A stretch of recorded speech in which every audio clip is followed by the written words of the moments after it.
Welcome to episode 284 of the Whatnauts review show, where every week we pick a story and talk about it. This could be a movie, TV series, anime, manga, comic book, audio fiction, all kinds of entertainment. We watch it, read it, or listen to it, and then we come back here and talk about it. My name is Melissa Wilkinson, and I am joined, as always, by Kyle Springer. Bustin' makes me feel good, Melissa, and I hope it makes you feel good, too. Yeah, it's one of my favorite pastimes, bustin'. Yeah. You know, just as American as apple pie and baseball, bustin'. Put it on the dating profile, must love dogs and bustin'. Yeah, exactly. Happy New Year, Melissa. We are in 2024. It feels strange because this is the first episode of the review show we're doing, but we're already a good ways into January here. Mm-hmm. We've made some slight changes to our scheduling and how we record things and all of that good stuff. So yeah, first episode of the review show. We're basically alternating our episodes with the Captain's Log. So both of those podcasts are now every other week. So, yeah, I just updated my little spiel to say every episode we will pick a new story to talk about because we're not doing this every week anymore. Right. Yeah, I've been updating our website with a bunch of stuff. And I'm like, oh, yeah, it's not a weekly show anymore. Bi-weekly or every other week. So. Yeah, good stuff. How are you, though? How's your weekend been? I've been inside. It's extremely cold. I think this morning with the wind chill, it hit like -30. Yeah. I did. So I guess, spoiler alert, we're going to be talking about the Ghostbusters films. Their new one coming out in like 2 months is the Frozen Empire. It already feels like we're living in it. Right? This is our preview. It's like 9 degrees outside where I live. And yeah, it got to like negative something in wind chill. So it is cold. We're staying inside. Just not, yeah. Don't go outside. It's cold. So good stuff. Were you up to anything else? Were you watching anything in particular this weekend since it was so cold? I did finish Echo. Okay, there you go. What'd you think of that? I enjoyed it a lot. Yeah, there's a lot to appreciate there in Echo. That was really well made. Good stuff. And I watched one of the classic snowed in movies, which is Fargo. There you go. Good stuff. That's a classic. That's also a real good one, too. I ended up watching the first season of that show. And then something about it turned me off, like right at the end of that first season. And then I never kept up with it. But I just keep hearing amazing things. Like each season is just so good. It's amazing. And so now I'm just like, I think I messed up. I think I should go back. Jack, we have to go back. I've heard the current season is good, starring my neighbor, St. Louis's own John Hamm. Yeah, indeed. So yeah, maybe one day we'll get back to Fargo. Who knows? But good stuff. Ghostbusters is what we're here to talk about. Yes. This time. Yeah. Ghostbusters is a lot of fun. It's a franchise that I think has ingrained itself into pop culture, and rightly so. I just like, even my childhood, I just remember all the like high C advertising with Slimer on it, the Ecto Cooler stuff. Like it was just everywhere. Yeah, I like it is like, you know how sometimes on this show we talk about like, I mean, it's a movie. I've seen it bits and pieces. I don't know if I actually saw the whole thing. This, I know I saw the whole thing of the first 2, but it also feels like there was more to it than those only two movies back then. Of course, on today's episode, we're talking about all 4 that are currently out. But it feels bigger than it is. It looms large in people's minds as everything from a Halloween costume. There's so much lore in here you could get into if you wanted. I think that is one of the perks of the series, is that if you just want to laugh for 2 hours, you can. But if you're like, no, tell me more about Ivo Shandor and Tobin's Spirit Guide, you can dig into it. My brother went to a whole Ghostbusters convention. Amazing. Which I think was just like 1 8-hour day at a local airport Marriott, but still not a lot of franchises outside of the huge ones like Star Wars or Star Trek will get their own singular convention. Yeah. But yeah, it's a lot of fun. I had seen the first two, the originals, but I had not seen the more recent ones. So like half of this was all new to me. Had you seen the newer ones? I grew up with the first two. I have like small child memories of watching Ghostbusters. I really loved those guys like they were my own uncles when I was very small. Yeah. I saw the 2016 one in theaters, and I hadn't seen the Afterlife. I had like missed it when it was in theaters for whatever reason. And at that point, we were doing the show, and I think both of us put it on a shelf of, let's do all the Ghostbusters sometime. So I was holding off Afterlife to watch it fresh for this episode. And finally, here we are. Yeah, good stuff. Good stuff. So I guess in general, what do you think of the Ghostbusters movies? This was an interesting experience to watch all 4 of them compressed into a short amount of time. Ghostbusters 2, watched that on New Year's Eve, one of my favorite New Year's Eve watches. So over the last couple weeks, I've watched these. Did you do the thing where, like, if you start it at a certain time, it'll be New Year's in the right? I didn't do that, but Rick Moranis saying Happy New Year in the movie reached me before like any of my friends or family texted me. So thank you, Rick Moranis, for being the first person to wish 2024 on me. I appreciate Shout out to Rick Moranis. What a good guy. A legend. Beautiful. I really enjoyed rewatching the 2016 one. Okay. That was a pretty fun experience. Yeah. And I liked Afterlife, but I liked it a little less than I expected to. I think because I watched all 4 of these in a row. And so much of what Afterlife is paying homage to the first 2 movies. Really, the first one. I don't think they're not bringing in any of the pink slime or Vigo the Carpathian in Ghostbusters Afterlife. Really, it's Ghostbusters 1. So I think with the first Ghostbusters so fresh in my mind, that maybe hampered my enjoyment of Afterlife just slightly. This is a series of movies that I found is very repetitive in certain ways. I would agree with that. Which can be good or can be bad. When I was a little kid, finding Ghostbusters 2 at Blockbuster, and it's just Ghostbusters again, but a little sillier this time. That's exactly what I needed as a child. Ghostbusters 2, I think, is my favorite of all of these. Yeah. Which I don't think is a popular opinion. It's interesting because I feel like if the franchise had continued earlier on, you would get different changes to the formula. But because we only have those first 2, it's like, you have Ghostbusters or the slightly sillier Ghostbusters. Like, they're both kind of the same thing, but, you know, it just depends on your taste. 2016 is a soft remake, so the plot structure is the same. They do change a lot of the plot points.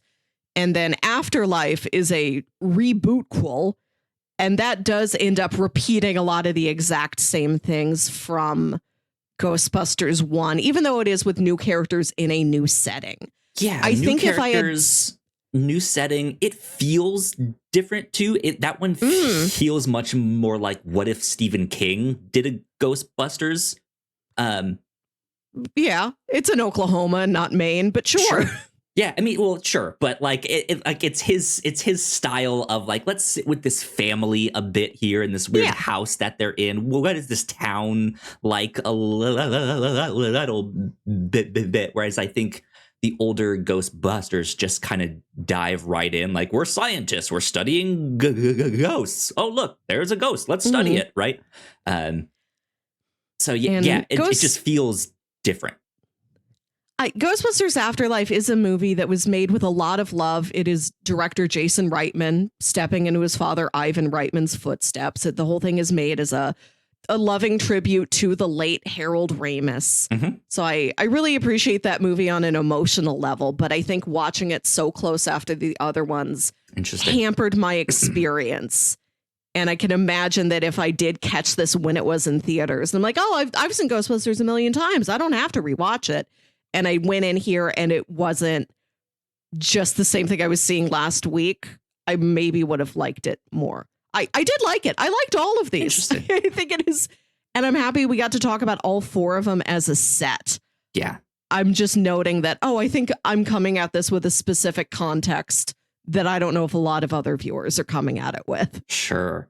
Well, I have a bit of a confession to make here on this. I had a blast watching all four of these. Like I said, I think Ghostbusters has ingrained itself into pop culture as it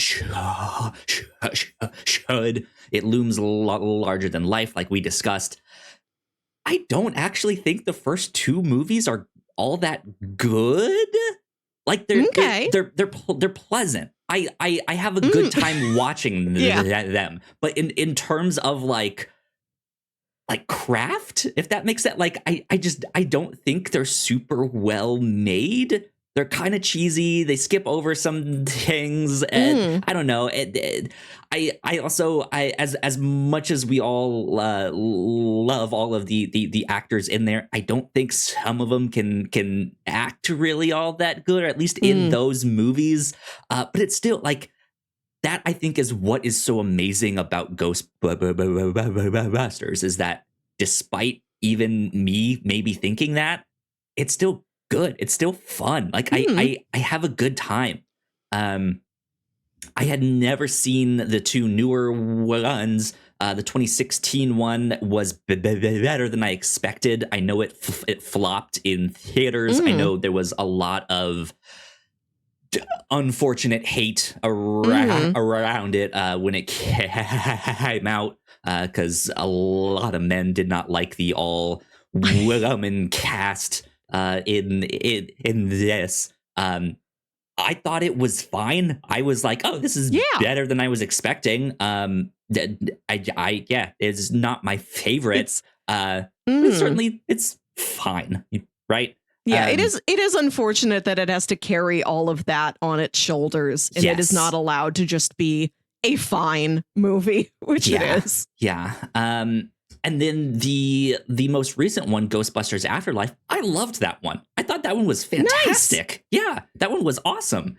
So yeah, it just an interesting confession there. That's like, I don't actually think the first two are all that good, but oh well. I know I've got nostalgia goggles for those two for sure. But I mean, yeah, that's the thing. Like I have the nostalgia for it though, because it just everywhere I went, Ghostbusters this, Ghostbusters that, the cartoon, the high C, the ecto cooler, everything you did had something Ghostbusters. You always sang the song. You always did the song helps a lot. Right? Yeah. The fact that it's an easy Halloween costume. It's one of my coworkers, him and his 4-year-old son both went as Ghostbusters this last Halloween. So there is something sticky about it to where it does seem to be working on subsequent generations. Yeah. Really, anybody can be a Ghostbuster. I think that is part of the charm of this entire series, is that you have PhDs and you also have characters who are like, I just need a job. Can I learn how to do this? And they're like, sure, put on the suit. We'll embroider your name on a patch. You're part of the team now. Yeah. Anybody can do it. Indeed.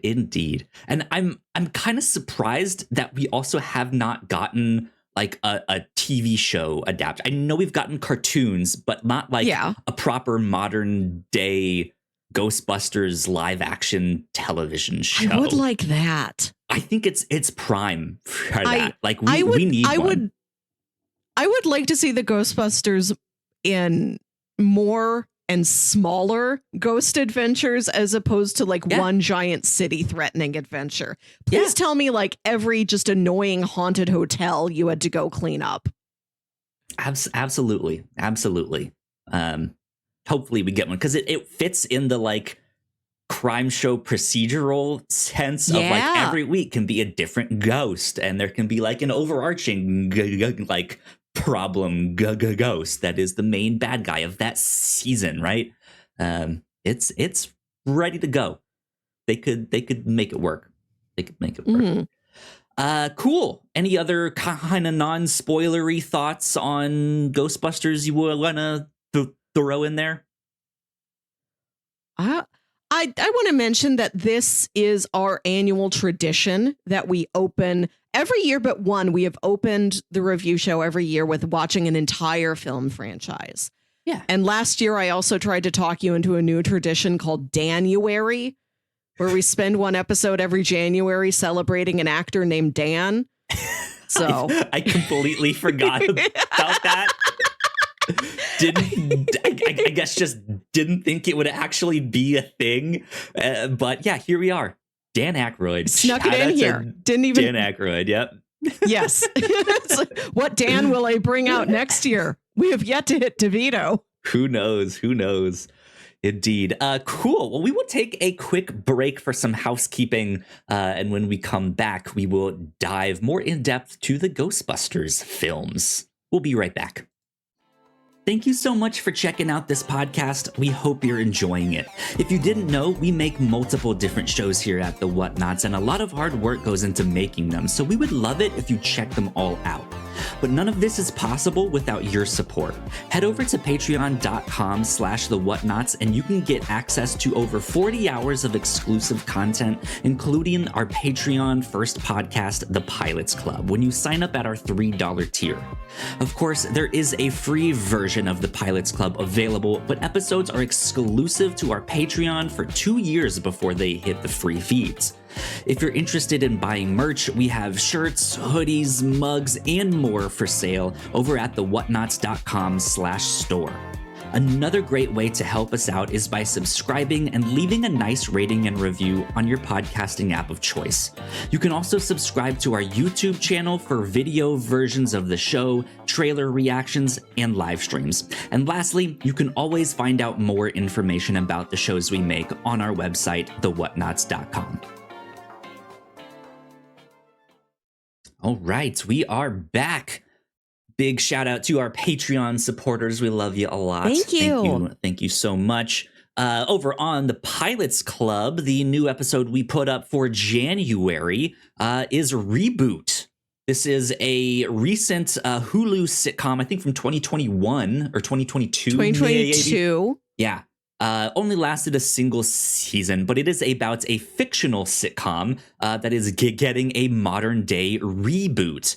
So there's some interesting meta layers happening in with that. But also we talked about sitcoms that are maybe a little more edgy in that one. So go check out our conversation on Reboot. And one of the changes that we are making to the podcast this year, to all of our podcasts, is that the Pilots Club, there will be a free version of the Pilots Club available starting in February. So 2 years after the Pilots Club is released on our Patreon, it will then go free to the public on a public feed that you guys can listen to whenever you want.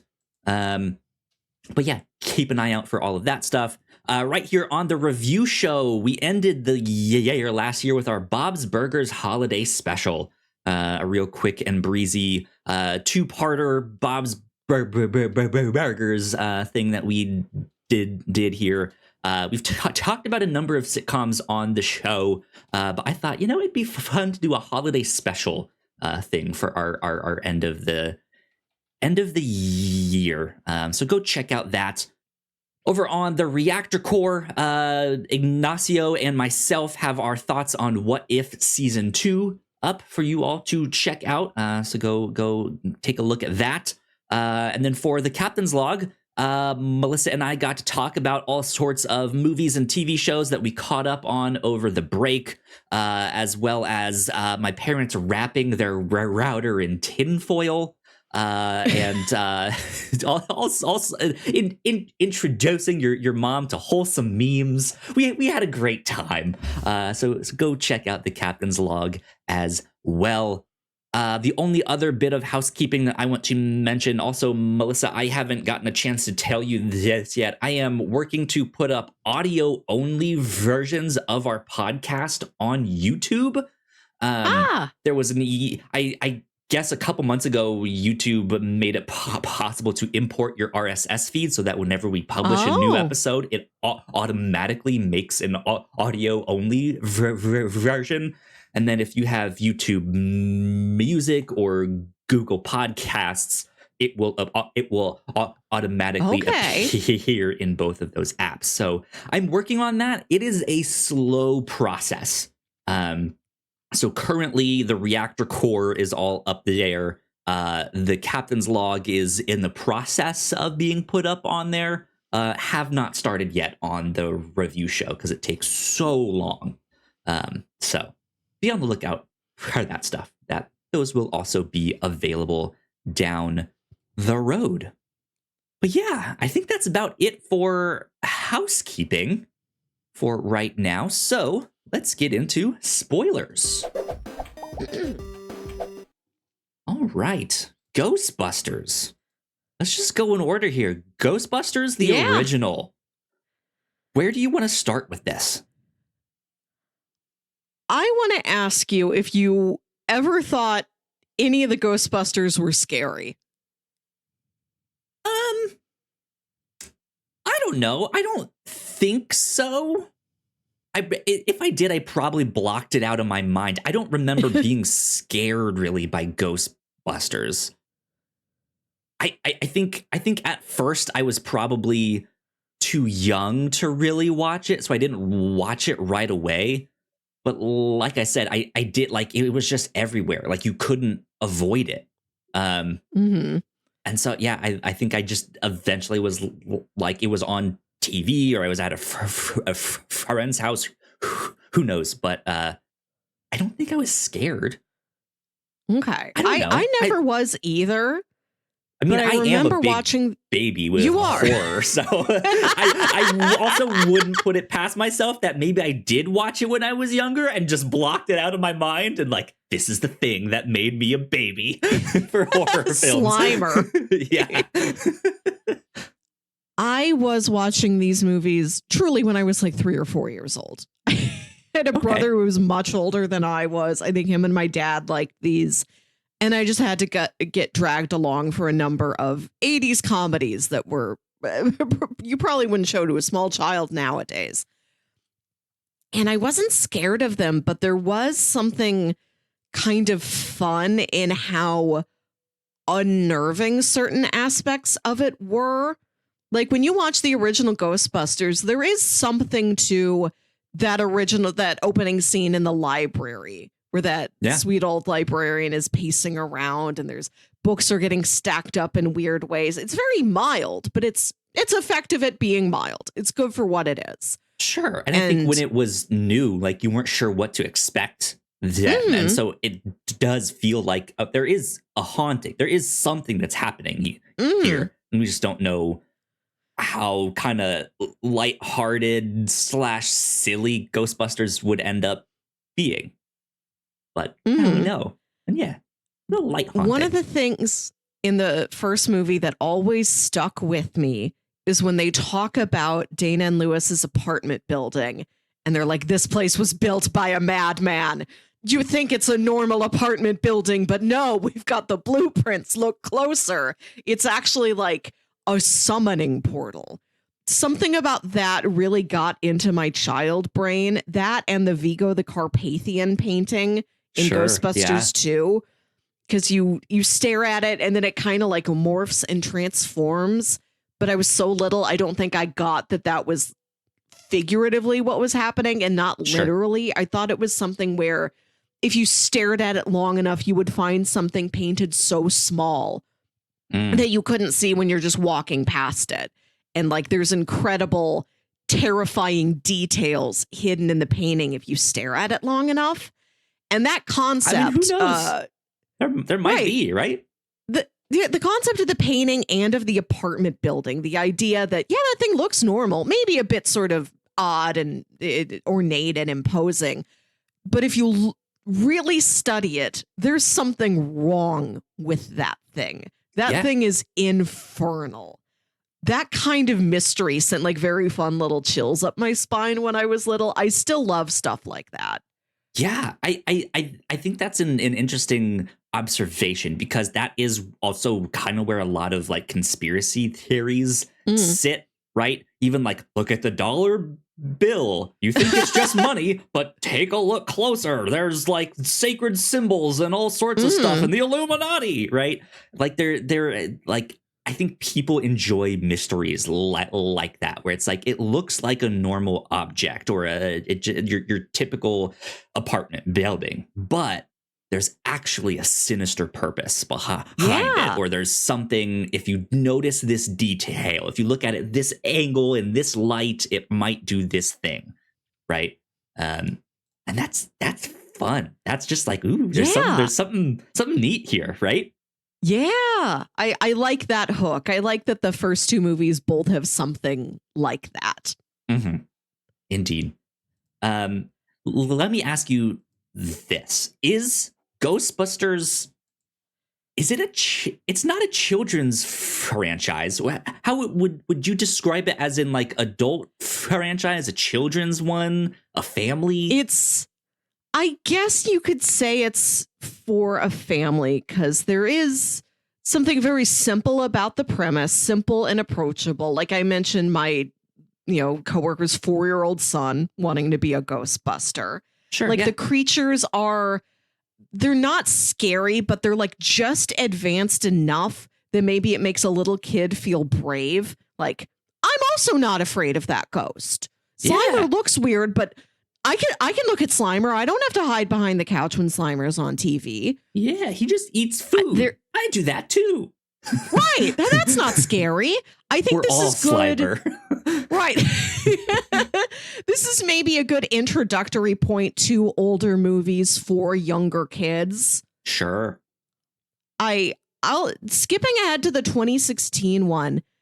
I watched that and was surprised at how family friendly that one feels, when I know that was not part of the marketing or the aim of the thing at all. That movie's really colorful.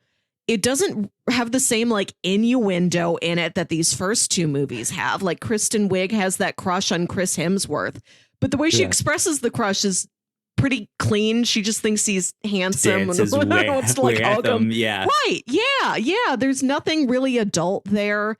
There's not like swearing or like everything's like goo and goop. There's no blood. Yeah. I watched the 2016 Ghostbusters and I'm like, weird. I feel like I could show this to my 7-year-old niece today and she would really like it. But that's not what it is for. It is. I don't think that one is explicitly a family movie, but it is kind of like a weird bonus. Seems applicable to a family movie situation. Yeah, that's why I wanted to ask you this, because I don't think the original two are necessarily intended to be like a children's franchise. I think you could argue the entire family, but I think it is kind of just meant to be a silly like adult film franchise, and not in the like it's raunchy and it's this and that. It is maybe the horniest of the bunch, but it is silly, right? But then you get to the 2016 one, and that feels very akin to the more recent Haunted Mansion film, which is like, this is kind of a kid's film here. Like it's meant to be like a PG horror film, and also for like the Disney park enthusiasts who like the Haunted Mansion stuff. And that was interesting to me because I don't think the original two are children's movies, but then that was my childhood. Yes. At the same thing. It was everywhere on the high sea. You saw Slimer everywhere. I think even there's a scene in season 1 of The Bear where he makes he makes homemade ecto cooler. But that's the thing is like all the characters who are our age, that's just what they call it. They're not like, oh, you're making tropical punch. It's like, oh, sick. Ecto cooler, right? and they just know it's green. It's ecto cooler. I think the 80s were a time when a lot of stuff started being marketing towards kids and they were bending what could be marketed towards kids. Like there was a RoboCop cartoon. You can have A-Team cereal. Like what was kid friendly had a very big range. In that time. And as we've gotten forward, like the 90s, it was a lot narrower where it's like there are kid things and there are adult things. We don't all have to share the same stuff anymore. But because I had a brother who was 13 years older than I am, I got carried along on a lot of that stuff. Right. Yeah. Let me show you the things mom and dad won't show you. Right. I think that is my earliest memory of watching Ghostbusters is the night when mom and dad were gone and he was watching me and the little brother and he's like, they're probably gonna fall asleep. I want to watch this. I'm putting on Ghostbusters. I stayed awake for the whole thing. Good experience. That first movie, I also have to give a shout out to the physical performance. Oh God, why am I blanking? Don't do this to me now. Rick Moranis. Thank you, Wikipedia. The physical performance that he gives in this is just ridiculous. How he walks, how he runs is just wild. What he does with his face, man, he's having a blast in this film for sure. That was one of the things that stood out to me is just how much he is this character, who is this little small like annoying geek, but he's also demon possessed, and so he's like walking awkwardly like are you the gatekeeper? it's just kind of fun. It's ridiculous. I had a blast with him. He's fun. I like that he go ahead. I would say I like that he's annoying, but he does sincerely mean well. And I was watching his interactions with Dana, and I'm like, it's almost like he wants to be her friend more than he wants to date her. Like he just thinks she's cool and wants to be around her. Lewis has that party that he says he's throwing for all of his accounting clients, and that way he gets to write it off as a business expense. And there's this tall, buxom blonde lady at that party.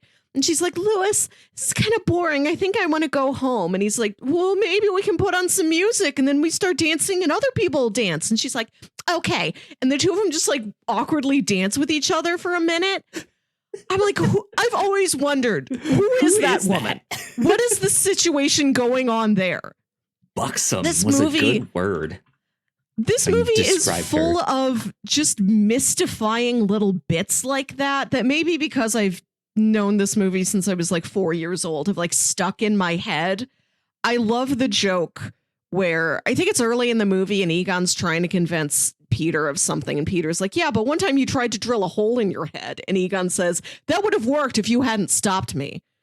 Yeah. And I'm like, worked to do what? What was that experiment? Self-lobotomy. Trepanning, yeah. They have all sorts of little small, like, that's the thing, is like, the movie is certainly a comedy. There are some moments that make me laugh out loud. I think there's a bunch of more smaller lines in there that when you really examine it, they are funny, but I don't think you notice all of them. Like it's almost like what you were saying about the, like, if you just look closer, there's other details in there. but that's like also I don't want to say this is something that makes the film not work, because I think it does work, but I wish I kind of noticed more of those things, right? Of those, I wish they were funnier, or like I wish the punch line was that much more effective. But I don't know, like, it's also just good as it is. I feel like this is one of those movies that's hard to critique because it's so ingrained in pop culture and everyone loves it. Like, even me being like, I don't think these are great movies, are like, but I still love them. Like, they're amazing. Yeah, it's like I said, these guys feel like my uncles or something. This is one of those things I've seen so much. It's like, that is family. It's like, yeah, my dad's not so funny all the time, but he's still my dad. Move over, Fast and the Furious. That's family. This is family. Yeah. I wanted to talk a little bit about Bill Murray in this, because I feel like he is the biggest name attached to it, or the one that gets talked about the most. And I don't know if that was the case at the time. Maybe it was Sigourney Weaver, maybe it was Rick Moranis. I don't know. But Bill Murray, Bill Murray is a national treasure. Is he Canadian? He might be. He might. I don't know.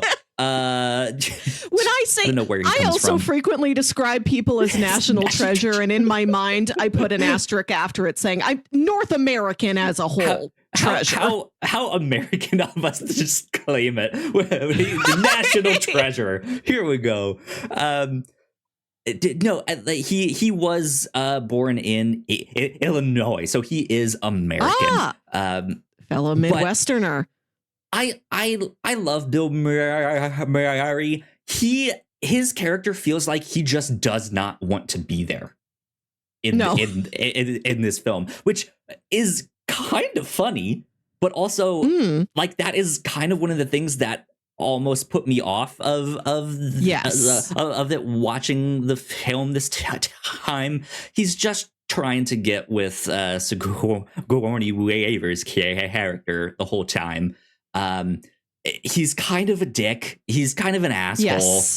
And he gets the girl at the end. And it's just like, I mean, sure, I love Bill Murray, but this character, like, really obviously just did not want to be there. Yeah. He's always like, all right, you do the work, right? Now you do the work. I do like the sort of muttered, tossed off, very casual tone of these first two movies. But I think this is something that has a limited shelf life, and movies where the character is not invested in the movie itself don't play so well anymore. Yeah.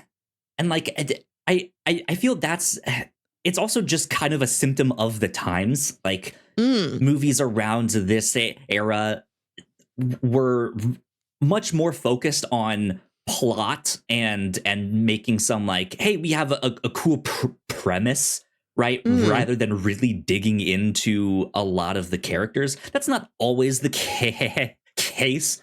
But I feel like as we've modernized, I guess is the way to say that, modernized the way we look at movies and television shows, especially with the rise of television.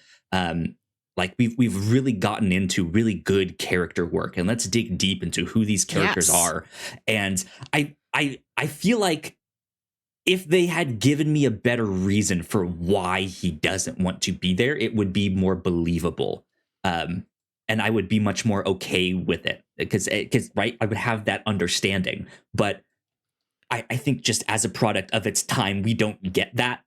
It's not a concern of them, of the creators. Nowadays, we would have an episode about how like Peter had a loved one who died and he learned to not love again. He learned to build a wall between himself and the emotions of the world. And that's why he's so sarcastic all the time. Yeah, something like that. And even just like a quick scene in the movie, I think would have made it better to explain his character. but it is one of those things. And that's also kind of his brand of humor, which we've all kind of learned to appreciate and have now declared him a national treasure. So I also can't fault him because it's like, yeah, it's Bill Murray. It worked. Right. Yeah. You're the guy who does this. This is your thing. It is unreplicatable. Yeah. So that's like the back and forth I'm having with this. I love it, but there's things I'm just like, this character, man, it's just not good. He does become more irritating as time goes on. Yeah. Yeah. Okay. Nobody has ever asked me this question, but I have still determined what my answers would be. Okay. I would fuck Egon. Oh, God. I would marry Winston. I would kill Peter. And I would adopt Ray as my adult son. Oh, man.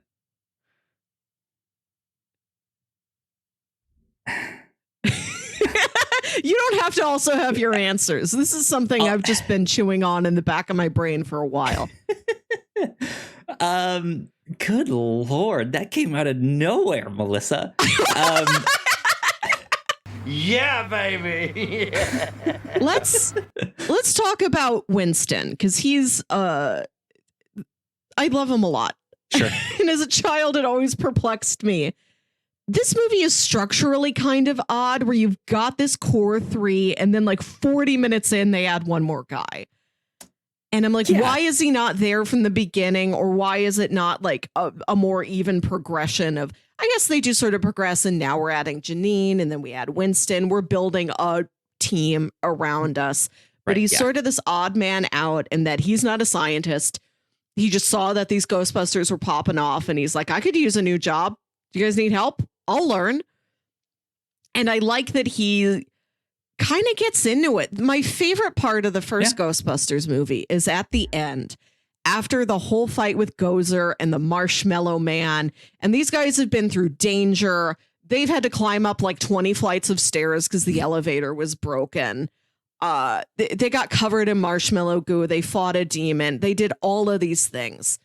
And there's Winston covered in marshmallow goo, looking out at this disaster scene after he's survived it. And he says, I love this town. And that I've always found that so inspirational, that after everything that guy has gone through, the fact that he lives in New York City, a city that had a cursed penthouse that was designed to summon demons. This you were thrown in jail just a couple hours ago.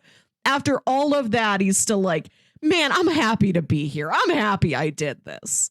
It feels like a good kind of barometer of how everyone felt, I think, about the movie and why it ingrained itself in pop culture. Because, it's just, the whole thing is kind of ridiculous, but they go on this big adventure. And just the day before, he had no idea his life would be like this, right? And now he can say he's stopped a ghost. He exploded this whole penthouse thing, and he's covered in giant marshmallow stuff. He's seen some weird stuff. But man, nowhere else in the world could you do something like this, right? And he's just like, I love it here, man. This is wild. Mm-hmm. I like that spirit. And I like that carries through to Ghostbusters 2, which is a movie that I think is sillier, but if I had to name which one is scariest, I would also say it's Ghostbusters 2, because it reaches in such big directions that it becomes both dumber and more unnerving. When they go underneath the city with the river of pink slime, that's just such a weird image that you laugh at it, but you're also like, I am slightly creeped out by the river of pink slime. And then there's the ghost train. That's an eerie sequence. The whole movie is just weirder as a whole. And you get a lot of new feelings from that. But when they decide, so there's the pink slime will make people hate each other. It absorbs the crabbiness of New York City, and it reflects it back tenfold. It makes it worse. And they're like, but it could also do the same with positive emotions. the slime, we can break down the slime. The slime won't be an antagonist anymore if we can get the city feeling good. What do? We got to wake up. We got to animate the Statue of Liberty and walk her around the city like a big kaiju. And everybody will see her and they will love it. Will anybody be scared? No, absolutely not. They love her. Here she is. Statue of Liberty came to party for New Year's Eve. Right. As that scene was happening, I was thinking, what's the magician's name that made it disappear? David Blaine. Or David Copperfield. Eat your heart out, David Copperfield. You made it disappear. Right. It's walking down the street here. I have to pause this whole conversation because I just read something on Wikipedia that kind of blows my mind. So not only was Playboy playmate Kimberly Herron the seductive ghost in Ray's Dream, but apparently at the party, the porn star Ron Jeremy is at the party. He's at Lewis's party? Yeah, he's at Lewis's party. What? Even porn stars need their accounting done. Everyone needs a CPA. Right? Yeah. Sure. I just happened to see this here. There you go. Anyways, wild party over there at the Demon Apartments. Anyways, derailed this whole podcast now. When I was a kid, I'd see the Statue of Liberty walking around, and I thought of my own city's monument, and I imagined the St. Louis Arch just clip-clopping around the city. What did you think about Sigourney Weaver's character Dana in these first two movies here? I've always liked her. I like that she is very self-assured and confident and skeptical and will sort of like eye roll these guys away. But she does have a kind of a soft spot for them. She is empathetic to them. Mm-hmm. It's wild that she goes from being a concert cellist to being a painting restorationist. Yeah. She's multifaceted. She has so many skills. A creative genius in her own right. Mm-hmm. A true Renaissance woman, Dana Barrett. Yeah. Which also that's the thing about why I also want a Ghostbusters TV show. I want more of what does the everyday person think about what it at certain times the news is trying to kind of put a hush on all of this stuff. Ghosts aren't real. You guys didn't see what you think you saw. It was a movie, or it was this, or it was that, right? What do the regular people think? And I kind of want to know what happened to the violinist that she was dating. Yeah. We know he kind of goes off and does something else, but what does he think of the supernatural? That's what I want to know. But yeah, I think Sigourney Weaver did a great job. I like her character a lot. It's funny because she is maybe one of, if not the most pleasant character to be around. She seems like she is the most normal. Besides Ernie Hudson's character, right? Yeah. But to pair her up with the I don't want to be here, Bill Murray, is kind of an interesting choice. It's the most serious attract and the least serious characters kind of thing. Yeah. And I on one hand, I think she can do a lot better than him, especially since she knows that he is not good for her. She says as much, right? But also I think she's having fun too. Just to be on the set, it looked like she was having fun. Also, she looked incredible that in that one scene where she's laid out on that. She's just holy moly. Okay, Sigourney Weaver. She's so beautiful in such a specific way. There's never going to be another Sigourney Weaver. Right. Yeah. Yeah, and so I think across both of these films, she is one of the more fun characters to watch, because she is also just I'm just a normal person. Like, I don't necessarily believe in ghosts or what have you. You scientists are weird with your little. But I also have enough sense that when I see something truly weird, I know I need to seek help about it. I'm not writing that off. I know what I saw, and that's not normal. Please get this out of my apartment. Indeed. Yeah, I don't know. What else? Is there something else we want to say about the first two before we move on to the 2016 one? I love Vigo the Carpathian, Sorrow of Moldavia on a crown of blood. He's whoever the crown of actor skulls is on a river of blood. He sat on a castle of pain. He has a whole speech that is nailed it. I like that these first two movies are so silly, but the villains, you've got Gozer and then you have Vigo the Carpathian, they are dead serious. They feel like villains from a far less Conan the movie. Barbarian. Yes. Good Lord. I like that contrast. I think the second one is my favorite just because it's stranger. I love the haunting idea of a haunted painting. The baby's very cute. I like to see Janine and Lewis get together. Yeah. Did I if I'm not mistaken, I think the babies in the second one are twins. Since you can only have since you can only have a child do a certain amount of screen time, right? You have to get twins to do all of that. I like that they got a shout out in the credits, and it was this one and this one. They're great babies. Yeah, excellent performances.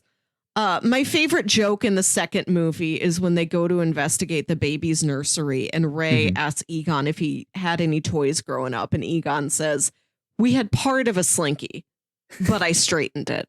Yeah, just the mystery of how does your family obtain only part of a Slinky? Where's the rest of it?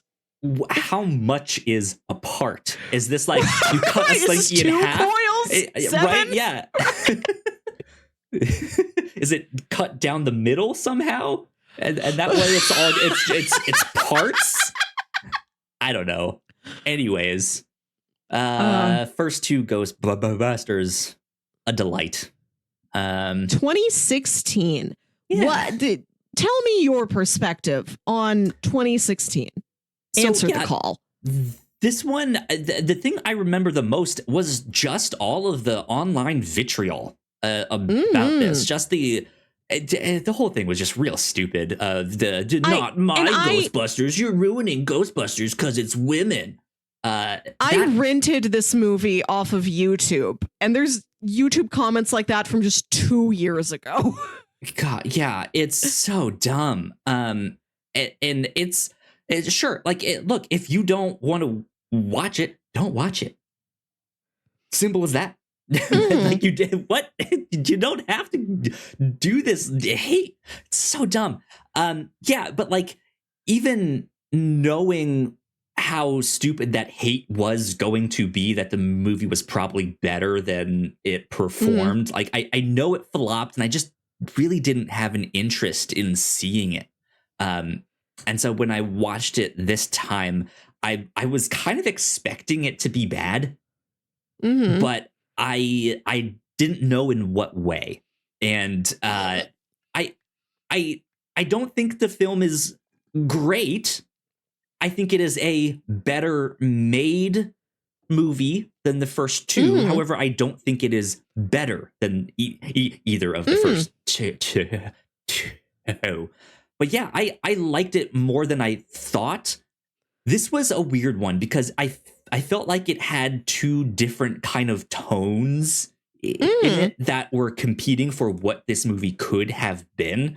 On one hand, yeah, like I mentioned before, it feels more like a children's movie in terms of the whole thing starts with this like haunted hotel, and it's the one actor who's in, I don't remember his name. He's in The Office. He's in season 2 of The After Party on Apple Veep. TV. I don't remember his name either, but I know that guy. Yes, he's great. Yeah. But that stuff just felt like the more recent, like haunted mansion kind of kids horror comedy stuff. But then the team of Ghostbusters themselves, these 4 women, and so like it felt like they wanted it to be the like raunchy adult comedy. And I think I would have loved it if it was that, but it wasn't. They couldn't make the horny jokes. They couldn't really cuss like they probably wanted to. There's something about their dynamic and their chemistry as a team that was like, this would be really, really good if this truly was like more focused towards adults and was just this like raunchy comedy. It is interesting that this one comes, like the original Ghostbusters is from 84. I think Ghostbusters 2 is from like 1990. You and I both born in 1990. You were saying we grew up in this world where Ghostbusters was like on kids' lunchboxes and stuff. Yeah. So the 2016 one does come at a time where Ghostbusters, even though it was never intended to be, has become something that is supposed to be family friendly. It became that. Yes. So I do wonder if that is something that the movie came in maybe trying to do more purposefully. Yeah. People our like age I said, now maybe have some kids and they can, you know, be like, hey, this was a franchise that I loved when I was a kid, right? Yeah, and like I said, it didn't feel like that at the beginning. It's like I'm almost done with the movie and I'm like, wait a minute. Nobody's really sworn or made a dick joke this whole time. Yeah. This is relatively tame. Absolutely. Yeah. But like that's the thing, especially with the way that they are all just kind of oogling Chris Hemsworth, right? You'd feel like there must be something. Where is the Snyder cut of 2016? we want the R-rated 2016 Ghostbusters film. So I rented it off YouTube and I realized after I rented it that it was labeled director's cut and it was like 10 or 15 minutes longer than the runtime when I just looked up the movie on Google. So I don't know if the scene I think I watched the same one, the extended one. Okay. So if we watch the same scene, one of Kristen Wiig's university colleagues comes to the Ghostbusters HQ and she's talking to him, and then it's the other Ghostbusters who are standing back and they're making fun of what a dork that guy is. Yeah. And they're talking about how they bet he's a really lame dancer. Yeah. Which has some fun bits with them mocking how he would dance. But now that we talk about it, I'm like, yeah, why are they talking about how he would dance and not how he would have sex? Right. Yeah. It like it's especially like I know I've mentioned this movie to you recently because you were interested in the genre about like women hijinks, or we have to find a better female name buffoonery. Yes, yeah. It feels like it could have been one of those, but Joyride is exactly that. And this, it feels like they could have had some stuff like that where they talk more, because they're God, what's her name? Who did the Egon like character who at one point alludes to her being crazy? Kate McKinnon. Yeah. She was my favorite character of the bunch. Loved her. She was awesome. I think at one point maybe alludes to being on drugs or something in that. It's not like I'm on cocaine, but it just like this where like, are you implying that you're on I feel it feels like it wanted to be either one of those things, but couldn't quite. And so it just wound up somewhere in the middle. It was completely tame, but you can still see where it would have been a little raunchier, right? I don't know, but like I think the best thing that I can say about that movie is that in the best way possible, I think it did the same thing that The Force Awakens tried to do, which I in general, I'm not a huge fan of the sequel trilogies of Star Wars. I did like that first one though, because it's hitting all of the same plot beats to be like, man, I remember. Like it has the nostalgia for people our age who have seen the original, but it's a new story, new characters, but it still has those same plot beats. There's like this mirror image of it, so to speak. And I think it did a really good job doing that, of like portraying the original but also being its own thing at the same time, right? Yeah, I think that is maybe one of the things it suffered from, is that it was like a soft remake of the first one. And I do remember folks saying like, what? Why remake this and not just make an original story that's vaguely in that same vein? Right, yeah. It is odd that it borrows a similar structure to the first Ghostbusters, because I'm like, that's not like a classic structure that you study in film school. It also is the thing where it's like, here's these three scientists and one black blue collar worker who shows up 40 minutes in and decides to join the team. That's maybe where it kind of breaks down, is they took the format, the formula, maybe a little too seriously, right? And it's like I don't even feel like, and I don't remember her name, but I've seen her in a bunch of stuff, but I don't even feel like they were trying to be like, and we'll have a black woman on this for diversity's sake. It feels like we're following the formula of the first one. And we have to have I don't think Melissa McCarthy was a regular SNL player, but the rest of them were. Like, I think that is the pool this is pulling from, is the way Ghostbusters assembled a bunch of comedy stars of the time that were friends with each other and ran in the same circles. Let's do that today. Let's pull some SNL actors, some people who have worked together before. Leslie Jones, including Leslie. Name. Yeah. Yes. Yeah. I do like that we see her. She is a ticket taker or whatever. Like, she works for the subway system, and she sees something weird. And then she goes to the Ghostbusters, like, can I have your help? And, I'm interested in what you do here. Because I think they do a great job of setting her up before we see her interact with the other characters. She's really lonely there in her little ticket booth. She's like talking at the passengers, like walking past her, but nobody acknowledges her. So she goes to the Ghostbusters for help. And then she's like, I would love to have a career change where I have friends, where I'm working with people and I'm not alone, which is, I think, the greatest strength of the 2016 Ghostbusters, is that it has a much stronger sense of friendship among the Ghostbusters. Like, the earlier two movies have got the sense of familiarity. There's nice moments like Ray and Winston driving home from that one gig, and it's dawn and they're talking about Judgment Day. Yeah. It's a nice moment of connection. But I feel on the whole that this set likes each other more than the original set.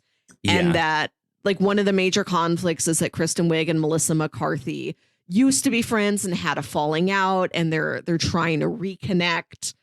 The original Ghostbusters get famous when they become Ghostbusters. Like, they're on the cover of Time magazine or whatever. They're dancing at the local clubs.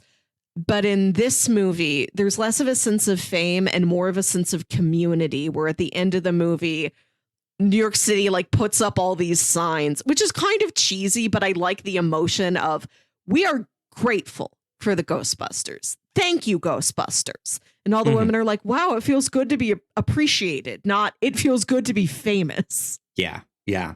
It's an interesting one. You mentioned the scene where we see Leslie Jones's character. That is what I'm talking about for like what I wished they had given Bill Murray right? Here's just a one small scene. It doesn't explain much, but it helps to just understand who she is as a character. She is this MTA worker. She sits there talking to people that don't look at her or respond to her, right? And just kind of hates this job. And she knows the graffiti artists that are in there, and like talks to them like they are part of her job there. It really endears you to her character. Whereas if she just kind of showed up out of the blue, it'd be like, all right, that's fine, but I guess I just don't know anything about you, right? So I like that movie did that. It put those scenes in there, that we do have this like, I like, don't release this book. What do you mean the book is already out? Like, how did I not know this? Like, there's stuff to give you dynamics of who these characters are and what they want and stuff like that. So, like, they let Kate McKinnon's character be a real mystery, but they do give the other three a sense of context for why they are doing what they are doing. Yeah, I want to talk about Chris Hemsworth. Sure. As their dumb receptionist. I really like his performance. I love that he is just so understated. He's saying everything so simply and so matter-of-factly. They are looking at him like he is this weird aberration in nature. And to him, it's just Tuesday. Yeah. Yeah, it's a great performance. He's fun to watch. I like when he gets to get out and do other things besides Marvel stuff, because he plays an incredible Thor too, and he has worked so hard to not be typecasted in that kind of role. I know he's done some like serious drama stuff since all of that, but even this, where he just gets to be a doofus, right, is great. I mean, Thor is also kind of a doofus too, but this is next level. In a different way, right? Yes, this is the most doofus you've maybe ever seen. Yeah, I feel like this Chris Hemsworth character would get along great with Drax. They'd be the himbos of the universe, right? Yeah. I like the bit where he's tried to brainstorm logos for this new set of Ghostbusters. And one of them, like, one's a ghost with big boobs, which is maybe the raunchiest joke that the movie has. I can make the them one bigger. of them. What? I also love that he is Australian, and this is never discussed or questioned. He's another mystery character like Kate McKinnon's, where it's like, where did you come from? Why are you like this? One of his logos is like a clip art of a house and then a clip art of a hot dog above the house. Yes. And he says, well, the fact that the hot dog is floating indicates that a ghost is holding it. Great. And then Kate McKinnon asks him, what's with the hot dog? And he says, oh, I just like him. Which is a sound clip. I want us to cut this out and put it on our soundboard. What's with the hot dog? I just like him. But that's also one of the moments that I feel like could have been raunchier. I feel like the look on her face when she asks him, like, what's with the hot dog? Like, is like, hey, you're a little weird. Are you gay? Like, I feel like there's that kind of subtext underneath that. He just goes, I just like them. I just like hot dogs. There's a joke in this movie that I have thought about for years, where Melissa McCarthy's character keeps getting takeout from this one restaurant, and she tries to order wonton soup. And what they bring her is just broth in a tub. There's like one wonton. Right. There's like it's hollow. She's like, it doesn't even have filling in it. It's just the wonton wrapper. It's broken half. And then there's two parts. Right. And then at the end of the movie, after the Ghostbusters have saved New York City, the same delivery guy Karen Sony from the Deadpool movies comes back and brings her a tub that is full of dumplings. Like, it's not dumpling soup. It's just dumplings crammed in there that are slightly wet because there's a little bit of broth on them. So he's like making up for all the times he brought her a failure of a soup. And she looks at it and she says, all I ever wanted was an appropriate amount of dumplings. And I feel like that is how I react to the amount of women that are in movies. I just want an appropriate number of them. It doesn't like, this is a sample size of 4, which is an appropriate sample size. But like, in Avengers Endgame, during that big final battle, when every female superhero teams up together, because like you, the audience, are supposed to look at them and say, look at all the female superheroes, even though in the context of the scene, when it's a life and death battle, I don't think any of them have the space to think about that. Right. If you need to save the world, I'm not saying you're not all capable and you can't all do it, but you do not have room to think, let's get all the ladies in here. Doctor Strange, goodbye. No men allowed in this particular fight. I get that weird itchy feeling. It's just like one shot. Like, let's just get this superhero shot of them walking. And there's like 15 of them. And I thought of that line. All I ever wanted was an appropriate amount of dumplings. It also feels like something you would just say. Like, I would say something dumb on the captain's log, and you just be like, I just want an appropriate amount of dumplings. I think the other part of that joke is also fantastic, that their headquarters is literally upstairs, and they still make them deliver it upstairs. It's like, you just go downstairs. Good right. Lord. It still takes an hour to get the food to walk it upstairs. That is a fun set piece. I think the production design in the 2016 movie is really strong. The movie is so colorful in a way that none of these other movies are. Yeah. Everybody's got these fun costumes. I tried to go for a bit of a Melissa McCarthy look myself, with like the blouse buttoned all the way up and the high pony, and Kate McKinnon looks so cool, and Patty's got the big necklace that says Patty. She does look stylish. This movie's got a lot of style to it. I think it picks neat set pieces like this abandoned storage room at the top of a Chinese restaurant. You have the New York City backdrop that they were able to use more fully than I think the first 2 movies did. Giant Statue of Liberty aside, like they have a Times Square fight, and they're able to put fun Easter eggs in it, like the billboard for Twinkies. Yep. I think the 2016 one has a couple like smart echoes of what the first 2 movies had. Like there's a scene where Kristen Wiig, panicked, like runs into a restaurant that feels like Rick Moranis trying to bang on the walls of the tavern on the green because he's been being chased by a devil dog. Great bit. Yeah. Just like, oh, she thinks it's a door. Oh, she thinks all of those are doors. For the times when I was perplexed about why is this structurally have to be the same, there are some nice, more subtle nods to what came before. Yeah, indeed. What did you think about the cameos? I thought they were okay. I did. Yeah. This was one in this kind of movie where they are rebooting everything and still trying to pay homage. It is nice to get the cameos in there somehow, some way, but it's also the kind of remake where they've really kind of moved on from the original, and that I think even in the way Bill Murray's character just kind of gets knocked out the window. As much as I didn't like his character in the first 2 movies, right? It almost feels disrespectful. I'm just like, we're just getting him out of here, right? Like, let's just get him out.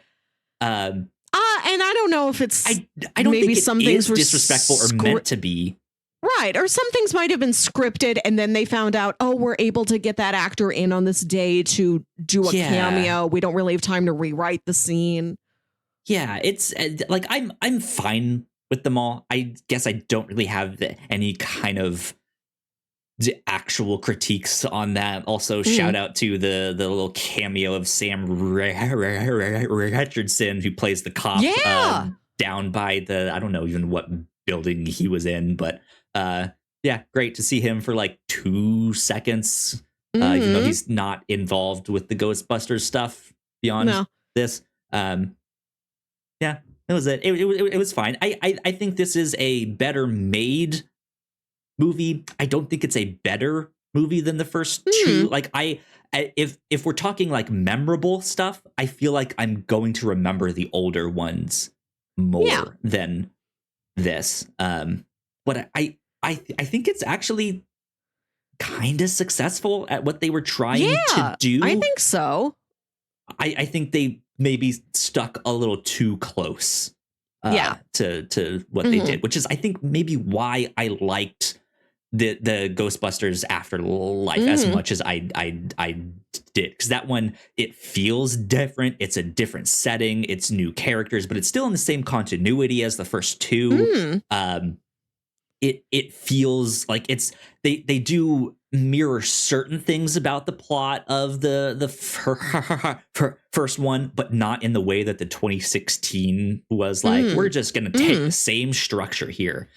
It's just it feels more like homages rather than like a copy and paste kind of thing here. So yeah, what did you think of Ghostbusters Afterlife?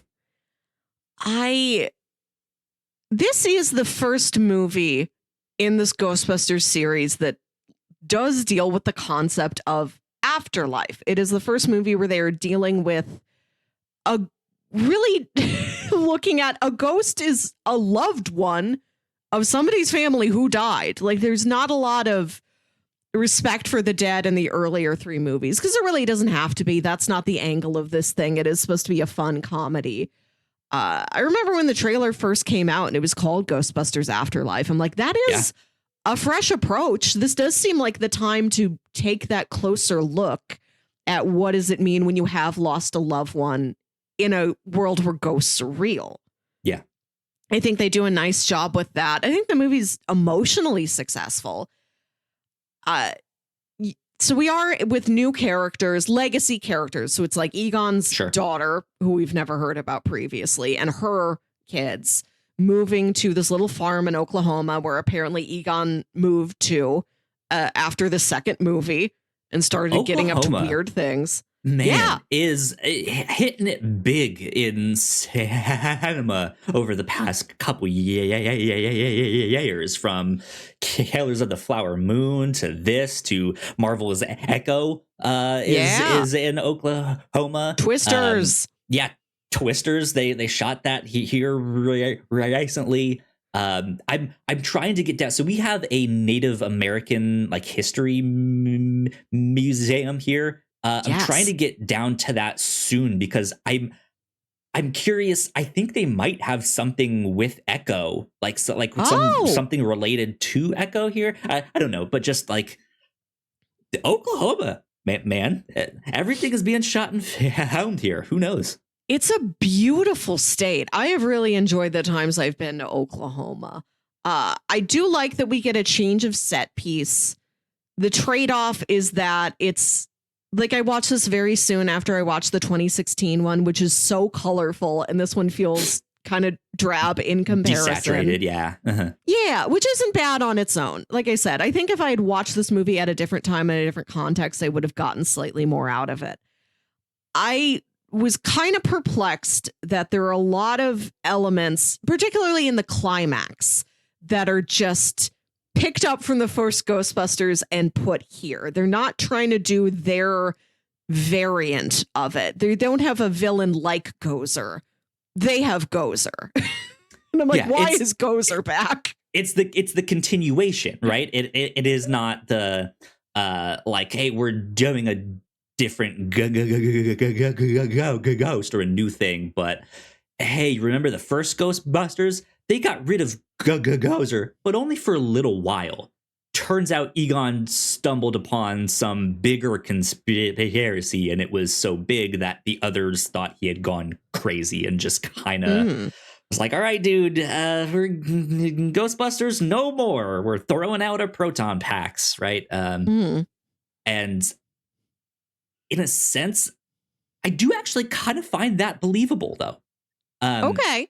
Especially within Ghostbusters 2, you see the scene of them doing birthday parties, right? There is this sense of, yeah, we kind of got all of the ghosts that we know of.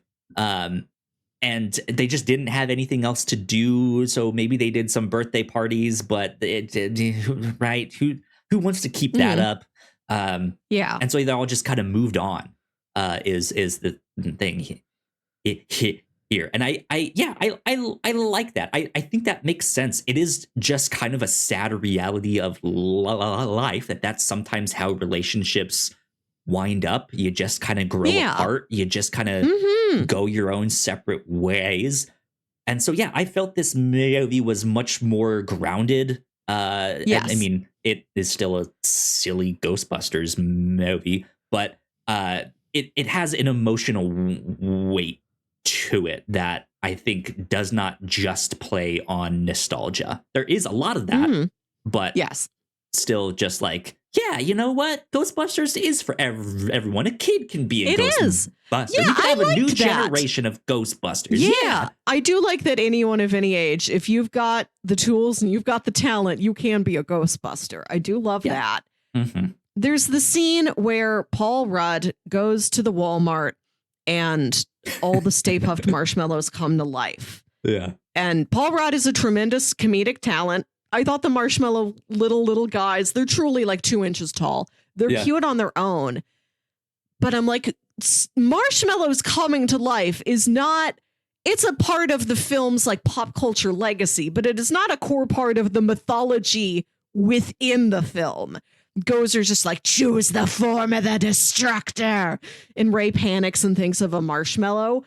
Like, that was not part of it before he thought of it. So I was perplexed, like, within the story, why are the marshmallows back? Did Gozer, like, just adopt that as all of humanity's form of a destructor? All humans must be scared of these? She has no other reference point. Like, she's only been to Earth for like a total of 5 minutes. So just when she says, like, take the form of their destroyer, and it becomes the Stay Puft Marshmallow Man. When she starts to make a comeback the second time, it makes sense. It's like, oh yeah, their destroyer marshmallows. I guess I was. Like I said, watching all of these in quick succession, the repetition of certain elements started to prickle at me because I'm like, the original Ghostbusters is not like Joseph Campbell's The Hero's Journey. It is not a sacred text where it's like, we must do the marshmallows again. This is a storytelling rule. Yeah.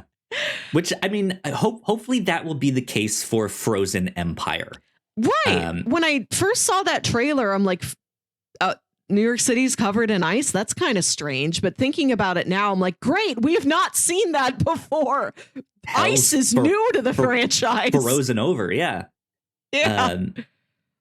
I hope that they could use Afterlife as kind of a jumping off point to do their own thing and start like making their new legacy with this, because I really liked Ghostbusters Afterlife. What was the actress's name? Grace something, right? McKenna Grace, the little kid. Yeah, that is a good performance. Like, that character keeps trying to tell these very, very dumb jokes, like kind of on purpose as an icebreaker. And this young performer does such a great job of just reading them. just so flat, just so matter of factly. Yeah, that's it. She's reading them. Yeah. Like that, I think, is kind of the bait and switch that I also like about this, is that when I remember the trailer coming out and seeing it, I do was like, oh, Finn Wolfhard is in this. Oh, okay. Yeah. So they're going off the success of Stranger Things. It's now a group of younger kids who are doing this.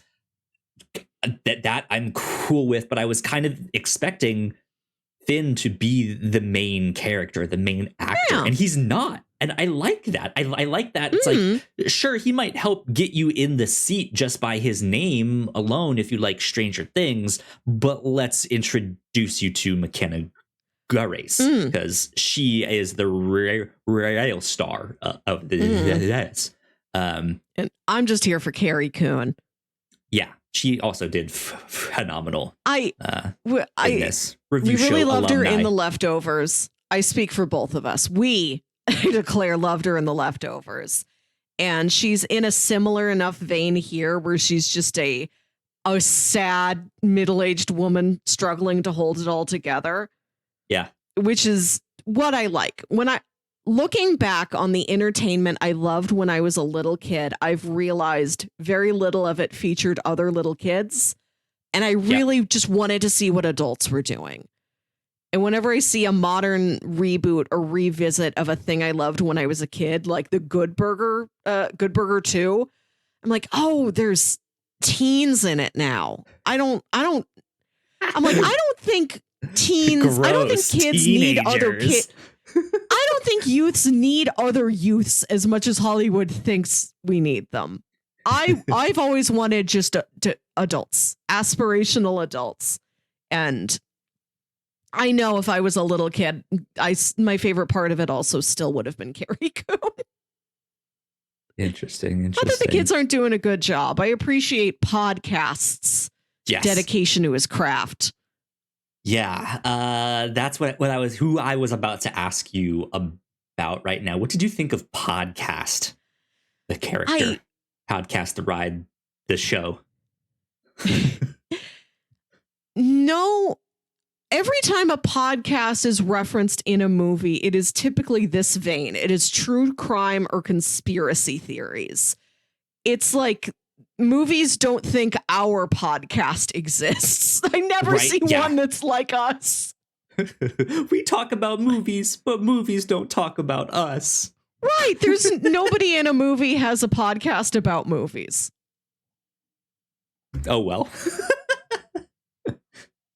But the one thing that I did like and I noticed about his character and the inclusion that he is making a podcast, Melissa, I think I'm happy to announce that we are past the age where when someone mentions a podcast, the immediate response is not, what's a podcast?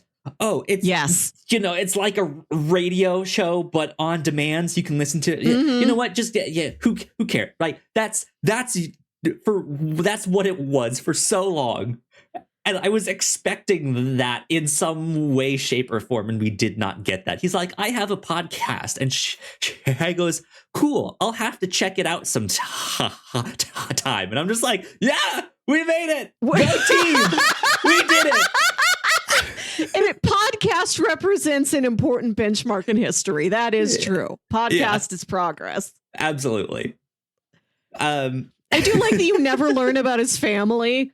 He's just out there on his own. He never seems to go home. His parents aren't worried about him. I do like that. I like when there's a character who just seemingly comes from nowhere. That feels like not a shout out, but a tip of the hat to old cartoons like Ed and Eddie, where it's like, where are the parents in this situation? Like, what is happening? I like that his name is what he likes. Like he's in the Burger King Kids Club. Yep. Where there's like a kid who plays basketball who's just called Hoops. Yeah. Indeed. Gary Gruberson. How do you think about that name for Paul Rudd? Gary Gruberson. That's not silly enough. Like they make such a joke out of it. It should be more preposterous. I don't know. I feel like I feel like it's the right amount of silly. And I think that because his character is just kind of a goober. He's a goober. He is a goober. He's a Gruberson. He's the son of a Gruber. I think it fits Paul Rudd I like that in this one, another one of the homages to the original film, instead of Sigourney Weaver being the one that's like sprawled out on the rock, it's him instead. Right? It's not Carrie Coon that's on there. It's him. It's just like, oh Lord, this is dumb. My favorite detail in Ghostbusters Afterlife is I was kind of frustrated that we're doing some of the same stuff again. Like there's another keymaster and another gatekeeper. But in the first movie, when Sigourney Weaver is the gatekeeper and like Peter opens her apartment door and she's wearing that like shimmery, like see-through chiffon dress. I'm like, did Dana just have that in her closet? Like, did this manifest with the possession? Or did like possessed Dana look through her closet for what's my most ethereal garment that I can put on? And I like that when that happens to Carrie Coon in this movie, we see her transform into the dress. And I'm like, oh, there's my answer. This movie knows I was also wondering about that. So I do appreciate that forethought a lot. Yeah. Let's see what else. I like the character work. It does feel like they're building a franchise with this rather than let's just do one movie and see if it's successful. Which I think spells out a confidence that they have in this. I think they knew that the time was right for not to like when I also rented this off of YouTube, which is how I rent most things that aren't streaming because I'm just already on YouTube anyway. Yeah, there were comments that were like, lol, this movie's just acting like the 2016 one doesn't exist. And I'm like, well, it's not like negating it. That one was always a separate continuity. Yeah. Right. I think you can go back and do a sequel to the first two movies. There is no need to acknowledge the 2016 one, but you're not ignoring it. It's like there's two distinct separate branches here. I don't think either is disrespecting either one of them. Like, guys, we at this point in time, we understand the multiverse. Get over it. Yes. Like, yeah, you can have both. I think they do recognize that it's time to try this again, to try this being an ongoing series again. We have seen Ghostbusters does persist with the younger generations. They do seem to like it. We are in a time of, for better, for worse, a lot of nostalgia for that 80s time period. This does fit right in with a lot of other stuff that's happening now. Something about Ghostbusters Afterlife that kind of frustrated me is that I didn't feel... I was like, I know this family loves each other, but they don't seem to really like each other. Again, watching it so soon after the 2016 one, where I'm like, oh, it's refreshing how much there's a real sincere friendship among this group of Ghostbusters that we didn't necessarily have in the first one. Then to go to this movie where it's like, I don't think this family spends time together.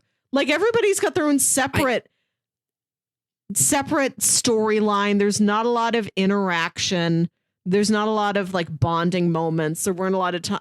Yeah, it's Carrie Coon up to her father, and then like the little Phoebe up to her grandfather. There's like one straight line down that I do appreciate.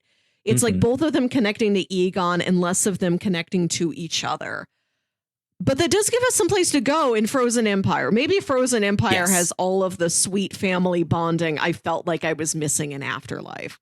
To me, it like I agree with you. They all kind of did their own thing, but I think it's believable. I think it makes sense, right? They are broke. It does.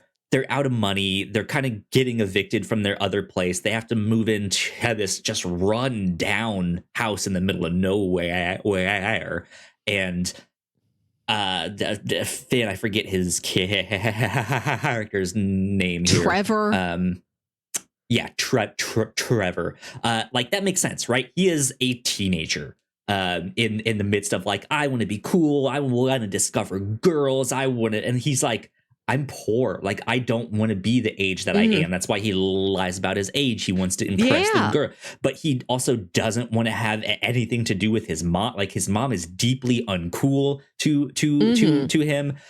His sister is also, like, a weirdo because she's super into science and does all, and he's just not really into that stuff in the same way, and his mom can't understand her either because she's also not into the science because she kind of had a falling out with her dad because right, like all of this I think makes sense, but it was this experience of them being these Ghostbusters that I think brought them together as a family that I think going forward in Frozen Empire will I think you will get that, like, hey, we're a family now. I would like to see that. I look forward to that. I do like when Carrie Coon believes, like, my dad ran off, he never really cared about me, and then she finds the wall in his workshop that's all photos of her with notes from him, and it's really sweet, but the notes are also absolutely Egon, where it says stuff like age 6, freckle count has doubled. Right, yeah. So dumb. Man, yeah, this one just it felt really, really different to me. I've already mentioned that it felt like, what if Stephen King did a Ghostbusters film? But I think at the end of the day, it kind of comes down to it might come down to how you feel about the inclusion of Egon's ghost in this. What did you think of the inclusion of his ghost here? I did watch a video that talked about how that was always part of the plan among, the original cast and writers was, oh, we'd love to do a sequel someday where the original Ghostbusters are dead and are ghosts. So when they're using when they've made the digital ghost of Harold Ramis, it is something that he apparently always had an idea of, oh, when we make another Ghostbusters, that's what's going to be. I'll be a ghost. We'll all be ghosts. Yeah. And I do like that he doesn't say anything. He just sort of appears and will like smile or nod or something. He acts a lot like the Force ghosts in Star Wars, which is not typically what the ghosts in this franchise have done. I do appreciate we are expanding into different types of ghosts. I really hope we learn more about, like, was Slimer a person once? Did Slimer just look like you? And then he devolved into Slimer form the longer he was a ghost? Why do they all look different? Why does Egon look the way he looks opposed to these other ones? Right. I really hope we learn. Yeah. Again, that's where a TV show would shine, right? To explain some of this stuff. I think with the inclusion of Egon's ghost, these kind of situations are always tricky, right? Because I think to an average movie goer, they probably don't know if they had permission from the family or the estate to, like, use his likeness in this or not. That was something I did not know if they had it or not. But I almost don't know if they needed it. I feel like I would have gotten the same emotional pull, the same emotional gut punch, just from, like, if all you saw was his hand kind of reach down. Like, I don't think they needed to do it.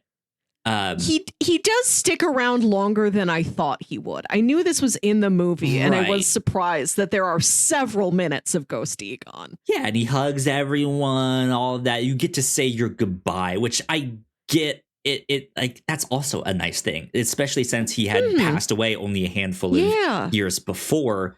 It is saying goodbye to him, which I like. It is beautiful. And I don't want to take away from that. But also, like, we're in that time period where it's like, should we have really brought Leia back in that one thing? Should we have really done this? Should we do, like, do we all need to be brought back? I understand like that it is troubling as a whole, but I think this specific example feels the most fitting, the most sincere. I agree. It is done with love by people who knew him. It says for Harold, which I expected to be the very final bit of the movie. And then there's some bit after that, which is not how a tribute is typically structured. Yeah. Harold Ramis is from St. Louis, and he is a star on the St. Louis Walk of Fame. And I remember after he died, there were a lot of little tributes and a lot of Ghostbusters themed things there for him. That's fun. That's good. Mm-hmm. Did you catch that one of the end credit songs was sung by McKenna Grace? I did see this. Yeah. Did not know Fine that, song. but I recognized her voice immediately. Good for you. Like, she's singing that? The end credit song for the 2016 one is a Fall Out Boy song, which feels like a cop-out. Like they got scared that people were angry about girl Ghostbusters, and they're like, we'll get a boy band to do the song. The band's gonna have boy in the name. Does that fix it? How do you feel now? The fallout of boys. I thought it was kind of an odd choice. But yeah, I like her haunted house song. Okay. Yeah. Did you say that originally not written for Ghostbusters? She had written it before, and they were just like, "Hey, can we use this?" She was like, "Sure." How serendipitous. Yeah. And did you stay to the very end of Ghostbusters Afterlife? I did. Yes. I liked the scene at the end where you see Janine and Winston talking to each other. Which, seeing it now, I'm like, weird that these two have never had more scenes together, because they are both the outsiders at Ghostbusters HQ. They are the just plain everyday workers who came there looking for a job. So the fact that they would have a more specific friendship than the others makes a lot of sense. I'm happy we get to see this now. And there's something that must be a deleted scene with her character talking to Egon, so we can fit in this last little bit of Harold Ramis you've never seen before. Mm-hmm. And she's like flashing back to the deleted scene, and it comes out of that, and she still has like a keepsake that she had in that scene. I think that's an interesting use of something that maybe otherwise would have sat on a shelf forever. I think that's a nice tribute. That's fun. And apparently after his success with the Ghostbusters, Winston was like, I had the tools and I had the talent. Like, being a Ghostbuster really empowered me. And I started my financial business with just one other employee. And I'm like, they're not saying it was Louis Tully, but I know it was Louis Tully.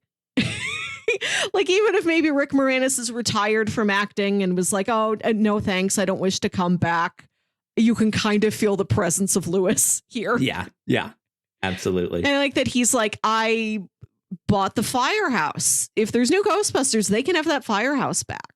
And that, I think, is also not only them heading up the next movie and stuff like that, but also, yeah, can they franchise this? Like I said, can they make a show? Can they make another like spin-off movie? Is there like Ghostbusters New York? Is there Ghostbusters St. Louis? Is there Ghostbusters Los Angeles?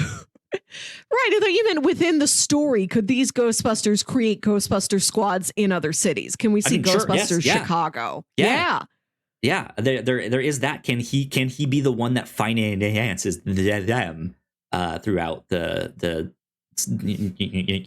but also, yeah, like, do we dive into that side more in a TV show? Do we do something else? Is this something in the movie that we'll explore? Who knows?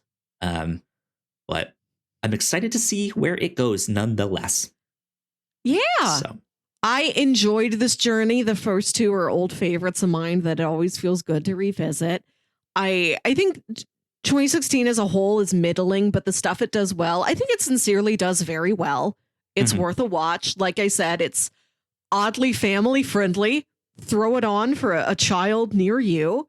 And Afterlife, I think it is made with a lot of love, and there is skill there. It looks good. It doesn't have the color palette, but it's shot well. Mm-hmm. So, and having taking it back to New York City, it's a sort of push and pull between when is this an homage I want to see, and when is it repetition that I don't want to see. Right. New York City is a place that changes all the time. Like in this trailer, there was part of it on Coney Island. I'm like, well, we've never been to Coney Island. This place is ever changing and huge. So New York City has like 1,000 faces, and we can get to see a face we've never seen before. I like that. And we've never seen ice. Ice, refreshing and new. What if we get to the point in our own timeline where CSI no longer exists? So we don't have all those CSI spin-offs, but we have Ghostbusters spin-offs. And it's Ghostbusters NYPD, Ghostbusters Special Victims Ghostbusters Sydney. Right, yeah. Special Ghost Unit. I think that would be fantastic. But yeah, that's kind of all of my thoughts on the Ghostbusters stuff. I hope you enjoyed it as well.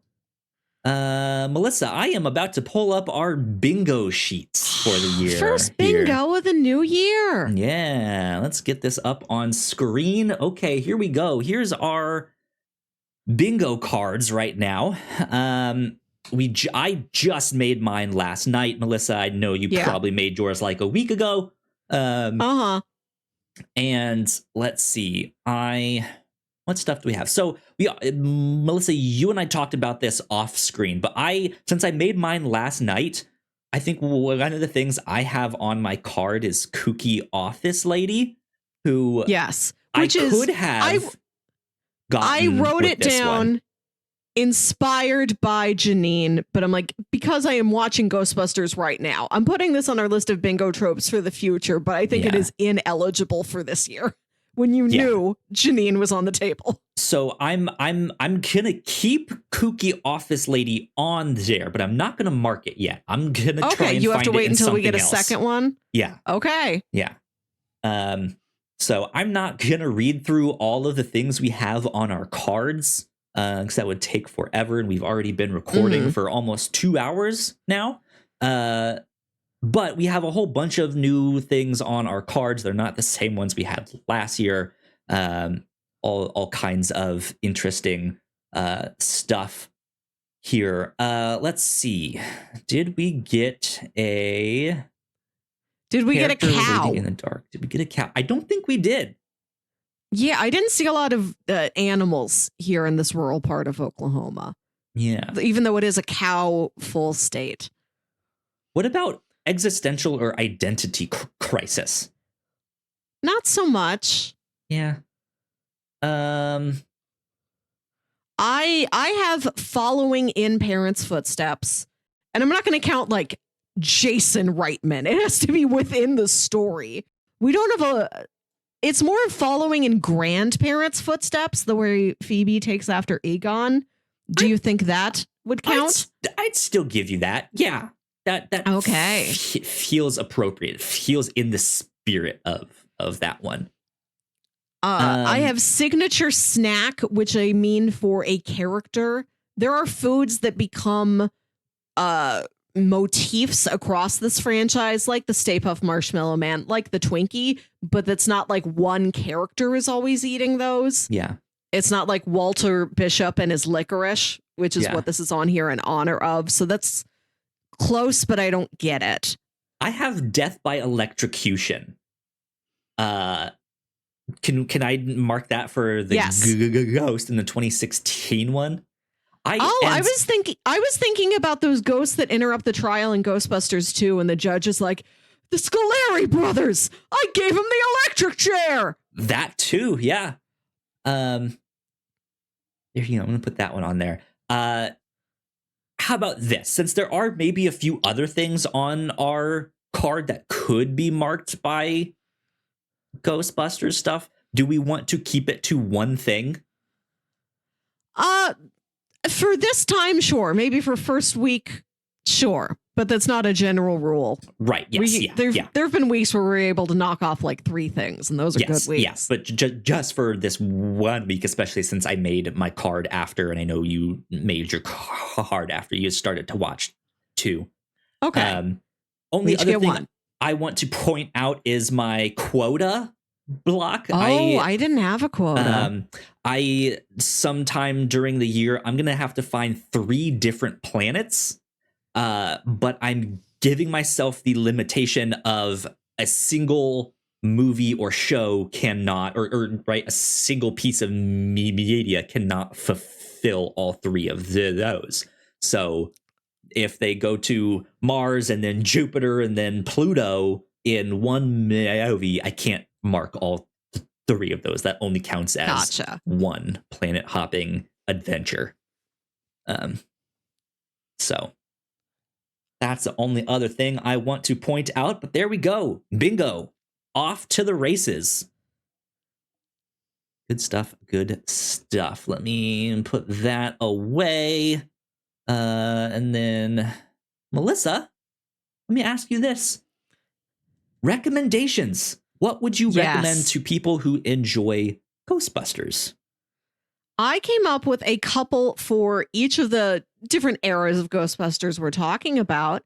Okay. For the original two, I definitely recommend another frequent blockbuster rental for me was the pair of Gremlins movies. Especially Gremlins 2, the new batch.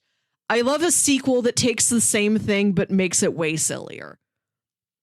We talked about both of these, Gremlins 1 and 2, in episode 87.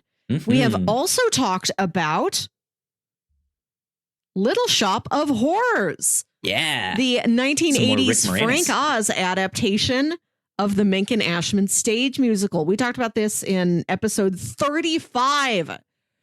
This, another childhood favorite. It was an early goal of mine to get you to watch it. Wonderful performance by Rick Moranis, and brief cameo by Bill Murray in there. Indeed. Also from the 80s, we did once talk about Aliens, if you want more Sigourney Weaver, and who doesn't. We only talked about Aliens because it was a Shame Timber episode, and my list of shame was 3 famous sequels I had never seen when I had seen the original movies. So I had watched Alien, but I had never seen Aliens. So we watched that on episode 174. Cool. If you enjoyed Ghostbusters 2016, as a comparison point, this week I watched Spy. This movie is from the same director, Paul Feig, also stars Melissa McCarthy and a bunch of the small supporting characters. Sam Richardson is also in that movie for like 3 seconds with no dialogue. Okay, interesting. Spy came out, I think, the year before Ghostbusters, and Melissa McCarthy plays the CIA desk jockey who's the woman in the chair to a beautiful James Bond style secret agent played by Jude Law. She is his point person. She's talking on the intercom in his ear, giving him all this info. She's always had a crush on him. He never reciprocated it. And when he is taken down in a mission, she's like, put me in the field. I know how to do this. I owe it to him. Let me make up for this. And it's a fun spy romp. Spy nonsense is one of my favorite kinds of nonsense. So I'll always watch anything like this. Yeah. And if you like Ghostbusters Afterlife, I definitely recommend Super 8. Yeah. This is a written and directed by J.J. Abrams, produced by Steven Spielberg, and very much in that Amblin style about a group of kids who like to make little home movies on their Super 8 cameras. It's set in the 80s, and one day when they're out filming something, they catch an actual alien spaceship crash. And then it's about them dealing with the aftermath of what comes to their town and trying to get the grown-ups to believe them that there's a problem here. It's a little bit more of a drama than you'd expect. It's more serious than any of these other movies I've mentioned. It's not as fun as E.T. Yeah. But it looks good. I enjoyed Super 8. I recommend that one if you've missed it. For sure. Over in my neck of the woods, if you liked Ghostbusters, there is a comic by the name of Ghosted, written by Joshua Williamson, published on Image Comics, art by Goran Suzuka and Miroslav Merva, I believe.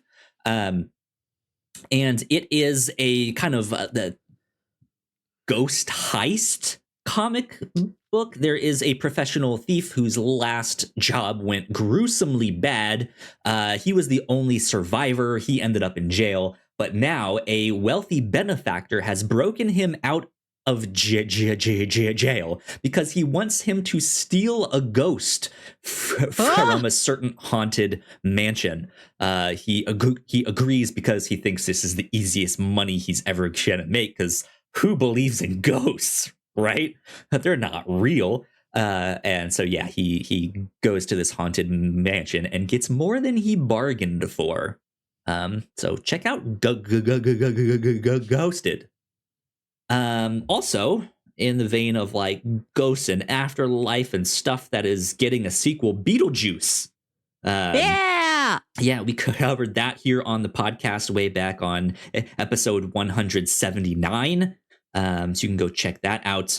I tried to annoy Melissa with all of the Beetlejuice 2 updates I could find over on the Captain's log. Beetlejuice, as we've been calling it. It was a great bit until the strikes hit, and then there was no news. There was nothing. And you had to drop it. But that was a lot of fun. I would also recommend Scooby-Doo Mystery Incorporated, something else that we've covered here on the show, episode 25. That is another early episode, but if you like spooky stuff, especially maybe one that is child-friendly, Scooby-Doo Mystery Incorporated is a great place to start. Yeah, it's a really beautiful animated series that is sufficiently spooky. Put it on for a kid, but I think there's enough meat on the bone that it's a great watch for an adult as well. Yeah, absolutely. Absolutely. And then, oh God, I had one more. I was about to say last but not least, but then my mind just... Do you remember when we read... I was going to say Haunted Mansion, the one I kept mentioning during the show. Go check out both of the Haunted Mansion adaptions. So I was going to throw out the death-defying Dr. Mirage. Remember her? Yeah. Yeah. From Valiant Comics, the death-defying Dr. Mirage. Kind of like a Doctor Strange-like character, but focusing more on like occult magic. That's not the exact same we thing, read the first 2 volumes of this on episode 90. That's a good one. Good Dr. Shan Fong Mirage can speak to the dead, but she can't speak to her late husband. She's desolate, going through the motions of her life as a paranormal investigator, taking whatever jobs will give her the money to keep her and her husband's home just as it like when he was alive. Her latest gig seems sketchy, but a mysterious spirit hints that she might be able to find her husband if she travels into the underworld. Yeah. Good stuff. Good so stuff. If you want ghosts, but with the weight of grief, if you're like, I don't want my ghosts to be fun, I want there to be the pain of loss in there also. I want heavy, you can read sad the death ghosts. Right. Emo sad ghosts, please. Yeah, you can read the death-defying Dr. Mirage. Good stuff. Cool. Well, that is all for our recommendations. So the next episode of the review show will be in 2 weeks. Keep that in mind. It is no longer a weekly show. 2 weeks is when we will be back. And what we are covering in 2 weeks is Netflix's Blue-Eyed Samurai.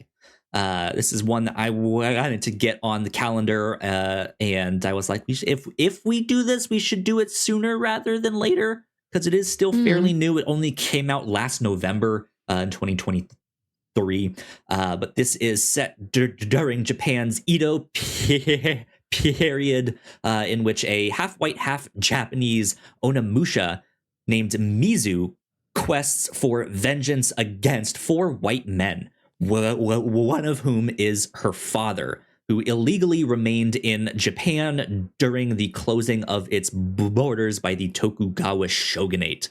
I have heard nothing but great things with this. I know there's some great voice acting in this, some incredible animation, and it seems like a quieter Kill Bill almost.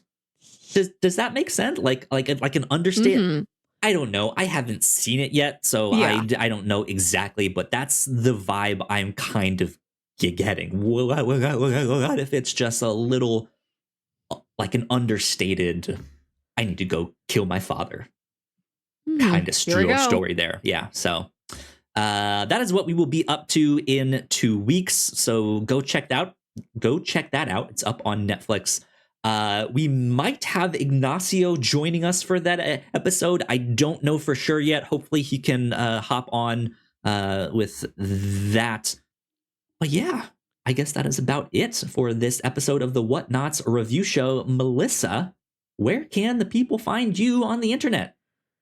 You know, out of all the people I know in my real life, Ignacio does seem like he'd make a good Ghostbuster. I think so too. More than either of us. I mean, he's an electrical engineer, and he should by the end of this month, I think, have his master's in that. He can make a proton pack. He absolutely can. Redesign it all so it's smaller. It's handheld. It's all in your phone now, right? I don't know. Shout out to Ignacio, who's smarter than us. Oh, absolutely. I've got a letterboxd at Wilkywit, WILKYWIT. There you go. You guys can find me at Yo Kyle Springer. And if you guys would like to stay up to date with all of the stuff that we do here at the Whatnauts, we are at the Whatnauts official on Threads. So please go like, share, and subscribe. That would help us out a ton. We got plenty more videos right over there on that side of the screen if you're watching this on YouTube. So go check those ones out as well. But yeah, this has been number 284 of the Whatnauts review show. We will see you all next time. Bye. Bye.